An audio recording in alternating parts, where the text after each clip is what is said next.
معاملہ کرتے ہیں،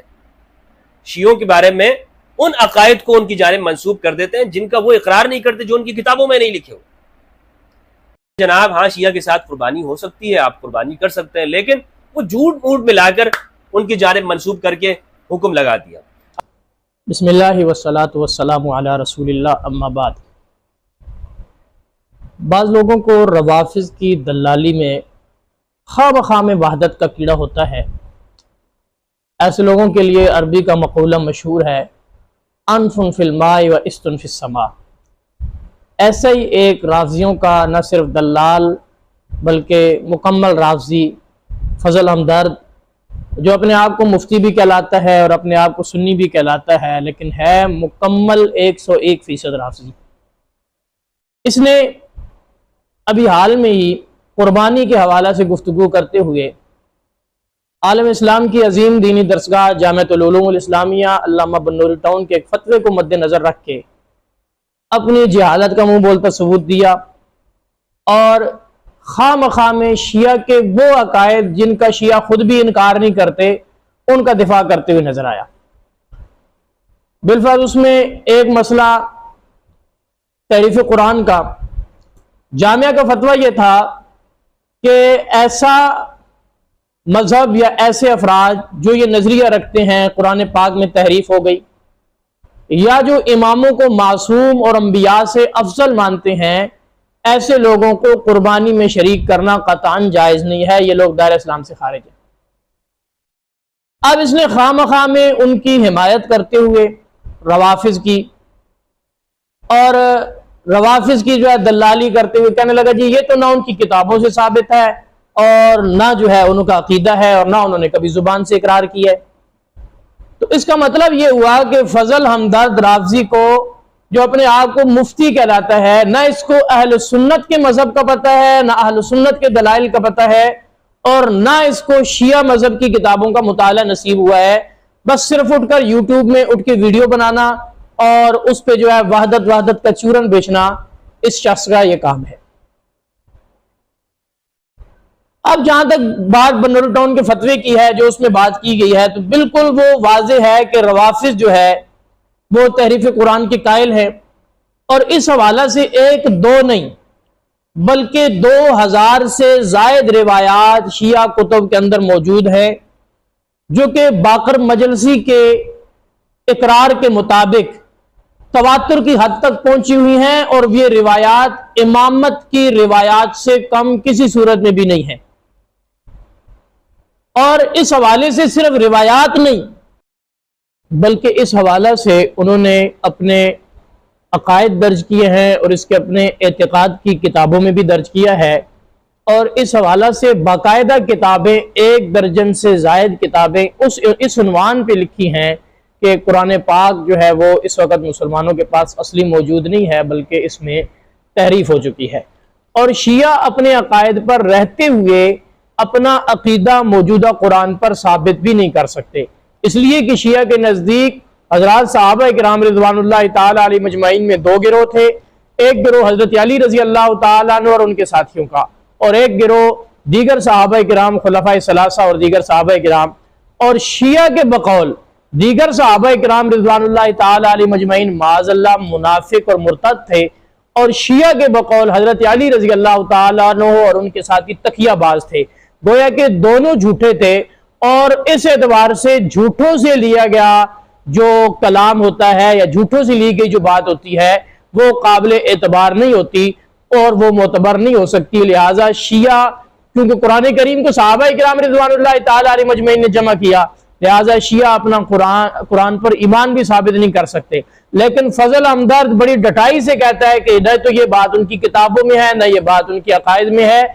تو پتہ یہ چلا کہ یہ فضل ہمدرد رافضی، اس نے شیعہ کتابوں کا مطالعہ بھی نہیں کیا، اس کو شیعہ مذہب کا بھی نہیں پتا، خواہ مخواہ میں دلالی کر رہا ہے۔ اور ایسے بعض لوگوں کے لیے میں نے پہلے عرض کیا کہ انف فی الماء و استن فی السماء، یہ عربی کا مشہور مقولہ انہی لوگوں پر صادق آتا ہے۔ دوسری اہم بات ہے کہ جو اماموں کو معصوم مانے، تو یہ تو اس چیز سے آج کا کوئی شیعہ کوئی رافضی کوئی اس چیز کا انکار بھی نہیں کرتا ائمہ کی معصومیت پر، وہ اماموں کو انبیاء کی طرح معصوم مانتے ہیں اور انبیاء کرام علیہم سے افضل مانتے ہیں۔ یہ اصول کافی سے لے کر ملا یزر الفقی تک اور اصول اربع کے علاوہ بہار الانوار اور دیگر تمام کتب کے اندر انہوں نے جہاں پہ مسئلہ امامت اور امامت کی بحث آئی ہے وہاں پر امام کا مقام اور مرتبہ بتاتے ہوئے یہ بتایا ہے کہ امام انبیاء سے افضل ہوتا ہے۔ اور یہ بات صرف ایسے نہیں کہ امام انبیاء سے افضل ہوتا ہے، بلکہ امام کو انبیاء سے افضل قرار دینا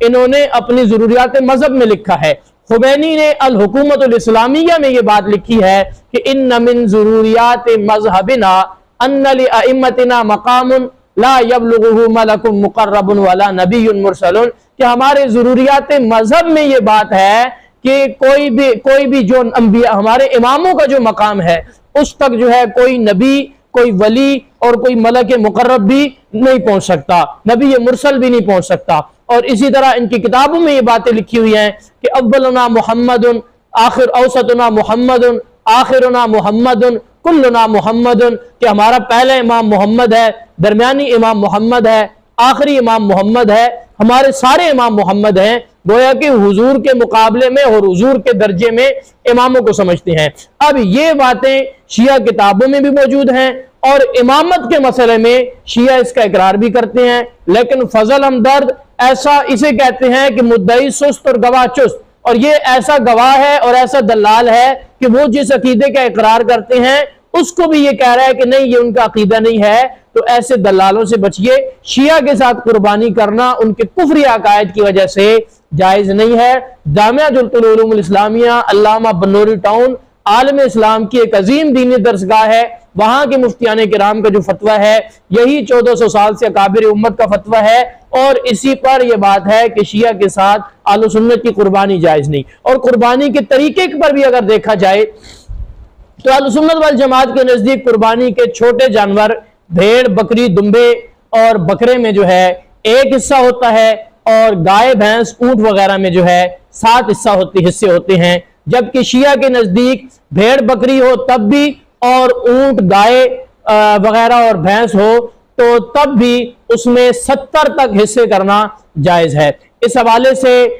ایک حوالہ آپ حضرات سماعت فرما رہے، تہذیب الاحکام، یہ شیعہ مذہب کی اصول اربع میں اہم ترین کتاب ہے، اس کی کتاب الحج ہے، جلد نمبر 5 ہے، اس کے اندر کئی روایات موجود ہیں۔ ایک روایت کا الفاظ سن لیں کہ وَإِنَّمَا تَجُوزُ عَنْ خَمْسَةٍ وَعَنْ سَبْعَةٍ وَعَنْ سَبْعِينَ عِنْدَ الضُّرُورَةِ، کہ گائے، اونٹ اور بکری میں جو قربانی ہے وہ 5 سے بھی جائز ہے، یعنی 5 بندے بھی شریک ہو سکتے ہیں، 7 بندے بھی شریک ہو سکتے ہیں، اور ضرورت کے وقت 70 افراد بھی شریک ہو سکتے ہیں۔ یہی وجہ ہے کہ کراچی اور دیگر شہروں میں 2500 روپے میں اجتماعی قربانی میں شامل کرنے والی JDC اونٹ کی قربانی میں 2500 میں شامل کرتے ہیں، تو اس کے بغیر ممکن ہی نہیں ہے کہ وہ اس میں ایک جانور میں 70 حصے کرتے ہیں، جبکہ اہل سنت والجماعت کے نزدیک 7 سے زائد حصے ہوں تو قربانی ہوتی نہیں ہے۔ عقیدے کے اعتبار سے بھی، فقہی اعتبار سے بھی، کسی صورت میں بھی شیعہ کی قربانی میں شامل ہونا یا شیعہ کو قربانی میں شامل کرنا جائز نہیں ہے۔ جب ان کو جائز نہیں ہے تو فضل ہمدرد جیسے رافضیوں اور رافضیوں کے دلالوں کو، چونکہ ان کی عقائد و نظریات بھی انہی کی طرح ہیں، اور پھر جس کا کفر محقق ہو چکا ہو اس کے کفر کو نہ ماننے والا، یہ بھی علماء امت کا فیصلہ ہے کہ من شک فی کفرہ وعذابہ فقد کفر، اس کے تحت ایسے لوگوں کو بھی اپنی قربانیوں میں شریک کرنے سے قربانیاں ضائع ہوں گی۔ ایسے لوگوں کو قطعاً قربانی میں شامل نہ کریں اور نہ ہی ان کی قربانیوں میں شامل ہو۔